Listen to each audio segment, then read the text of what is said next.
John, I mean, deportations have really, really heated up, and in a big way. And so let's start with this wild situation in Los Angeles. Yes.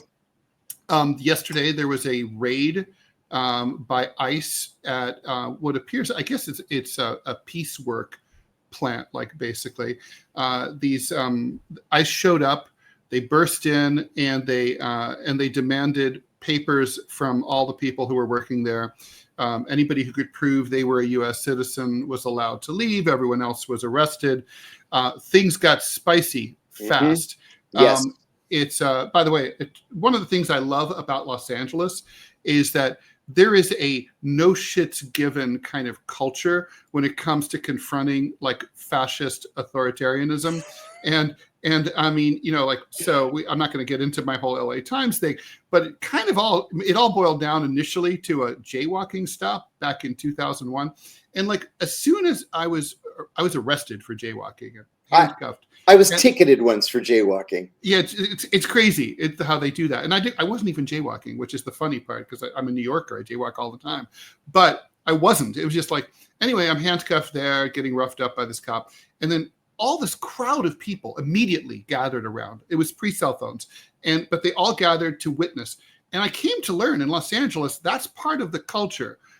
You know, if they see cops, you know, doing goon stuff, people stop what they're doing. They pull over their cars. They get out their phones. They start filming. It's, you know, basically it goes way back. That's the Rodney King thing was part of that. Someone's like, out looking outside the window. So all that stuff. So there were also community activists who were, you know, who had mobilized against this, including the head of the SEIU, the Service Employees International Union, which is one of the most important and politically influential unions in the United States. He was arrested trying to basically fight ICE. The proprietor of the business locked ICE inside the business. He's like, oh, okay. Oh, you think you're taking those guys prisoners? I'll take you prisoner. Oh my God. So he like locked the door. And so then the FBI gets involved to come and free them. All hell broke loose. They're throwing flash grenades at the citizens of Los Angeles as they're rolling away in the streets. Broad daylight in the Fashion District in downtown LA. Stones throw away from police headquarters and the old LA Times building. It's just really, I mean, this is what resistance looks like, right? It really is. Yeah, this was on the front page of most papers today. It was on the front page of the LA Times, got pretty extensive coverage in the Washington Post and the New York Times. Riot is the correct word. This was a riot, and there were as many as 45 arrests because of the way people were attacking ICE. You know, you mentioned jaywalking, Ted. This is the little dirty little trick that ICE has. If you have any arrest for anything in your past, anything, and an arrest can be a ticket that you paid, because you pay the ticket, that's an admission of guilt. They're using that as cause to deport people, and they're deporting a lot of people. Like most of the people whom they seize end up being deported. But speaking of deportations, there's been a loss for the Trump administration and a return of Kilmar Garcia. Yeah. Kilmar's his first name. Abrego Garcia. Yeah, he's the American citizen who was deported to El Salvador. Green card holder. That's right. He was a U.S. person, a green card holder, married to an American, has a child in the United States who's also an American. He was deported, and the Supreme Court said you have to bring him back. Was it the Supremes or was it the? It was the Supremes. It was Supremes, yeah. They said you have to facilitate his return. That's right. Well, he finally returned, only to be charged with felony human trafficking and conspiracy. Yeah. What does that mean? In this case, human. So in this particular case, I read the charging papers. They're 10 pages long. And it seems almost like a stopgap, trying like a whole, like basically like the government seemed like they were in a mad rush to find some way to hold him, right? So for basically months, they've been saying they can't get him back from El Salvador. It's impossible. It's up to El Salvador what to do, especially, he's under their custody. He's their citizen. We'll never see him again. And the Trump administration is saying there's no scenario in which he'd be returned. But obviously, secretly, they were behind the scenes feeling the heat from the federal courts. And it was a bad look in general. So they ginned up this move, right? We're moving him back to the United States, but we're keeping him in prison. We're going to charge him with this crime. So here's what he's charged with.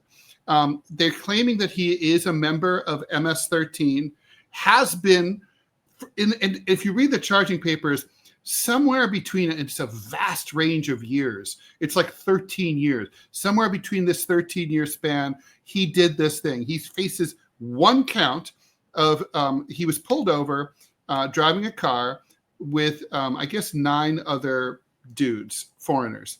And the cops came to ask these people where they were from.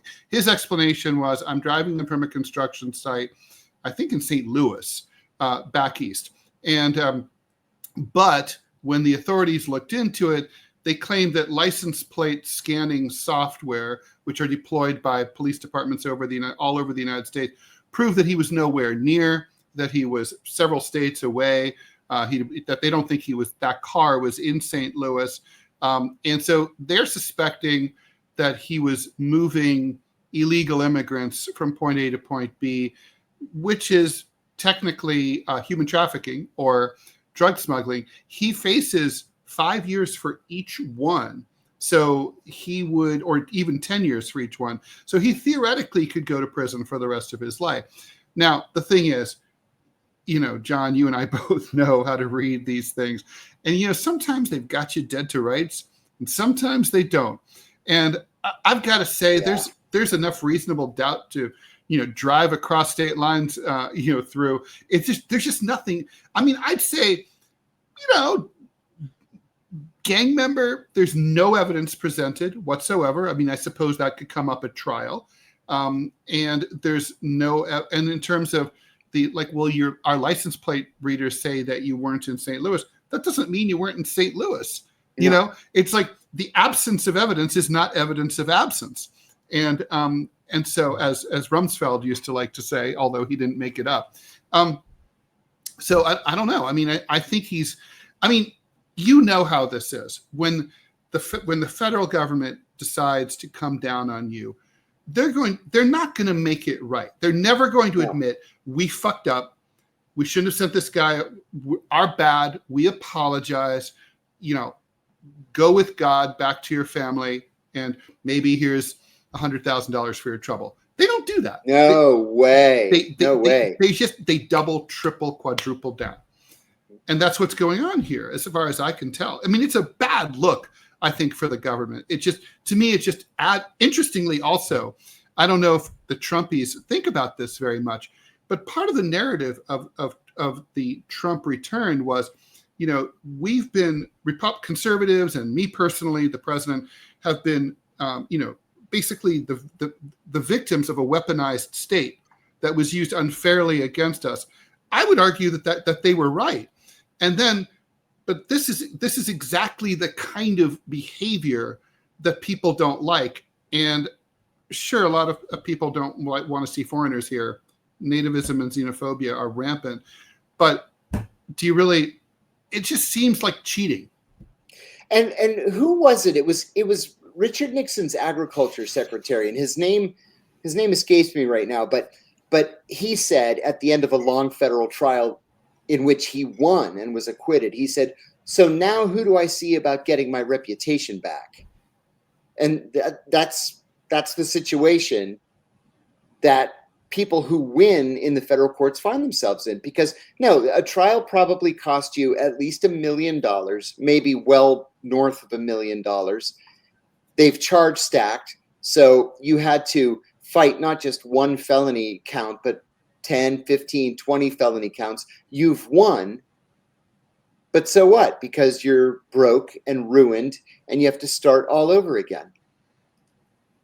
I'm not looking forward to this. If I were Kilmar Garcia, I would not be looking forward to this at all. No, I mean, however, I do. I mean, unless the government has, I'll tell you what I think is going to happen here, John. You tell me if you think what you would think.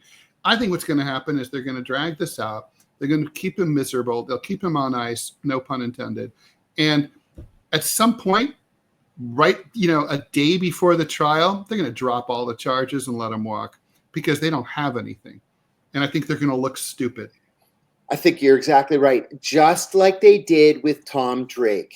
Our friend Tom Drake, he was charged with 9 felonies, 7 counts of espionage. NSA whistleblower.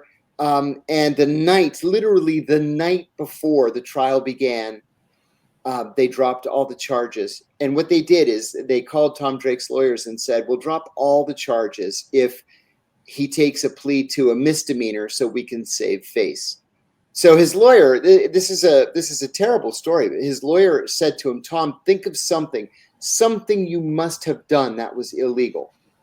And so Tom said, well, I once looked at Facebook on my lunch hour on a government computer. So he took a plea to misuse of a government computer for looking at Facebook. He was given an 18-month suspended sentence, and he had to do 40 hours of community service. But they dropped the 9 felonies that would have seen him die in a dank prison cell. Would he? But I guess the thing is they could have gotten a conviction, right? Because that was a political case, but they had the law on their side. Yeah, they did. They had the law on their side. I don't know with Kilmar Abrego Garcia if they have the law on their side. I think you're right. I think they don't have the law on their side. They don't. You could drive a truck, as you just said, through the holes in the government's position so far. And it's so vague. It's literally like, and I'm sorry, I forgot to mention, all the evidence appears to be 2 other detainees who are anonymous and not cited. Now, how juries feel about pigeons and squeals. Jurors don't trust them. They don't believe them. Yeah. They're like, this person will say anything to, get 3 meals instead of 2 meals a day in like the lockup. They'll say anything. So, they're it's completely just not trustworthy. Hey, if I were Kilmar, yeah. If I were his attorney, I mean, I'd be like, hey, let's roll the dice. Let's go to trial. Go to trial. I agree. Let's do it. I would too. Yeah. He has nothing to lose. Right. Go to trial.